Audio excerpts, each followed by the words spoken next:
Interesadong malaman ang kapalaran gamit ang palad. Pero alam nyo ba na sa tulong ng teknolohiya, kaya nang malaman kung ang isang tao ay may talento sa matematika, musika at sining? At ang kasagutan nasa ating mga daliri lamang.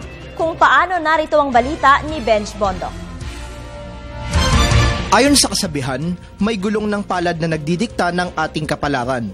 Ngunit sa tulong ng teknolohiya, sa mga daliri kaya nang mabasa hindi lang ang ating pagkakakilanlan, kundi pati na rin ang ating kasanayan. Ito ang dermatoglyphics, isang larangan ng agham na nakasentro sa pag-aaral ng kaugnayan ng mga kamay sa mekanismo ng utak. Gamit ang Dermatoglyph Multiple Intelligence Test o DMIT, pili nang malaman kung ano sa 16 na multiple intelligences ang taglay ng isang tao.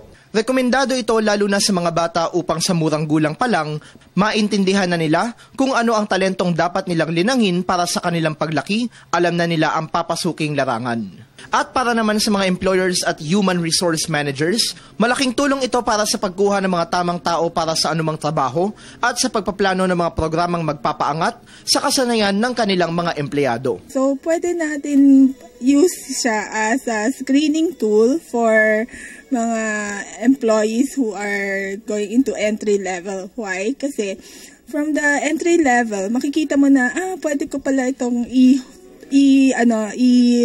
turuan or ano ba tawag dun?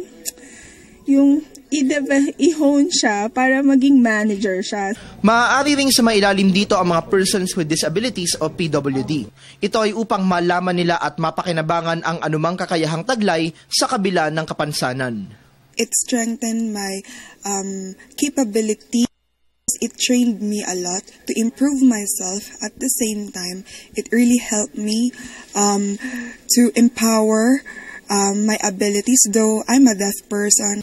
Ang bawat isa sa atin, biniyayaan ng mga katangi-tanging kakayahan.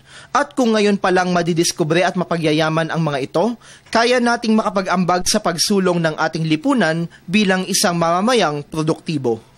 Para sa Telebisyon ng Bayan, Benj Bondo.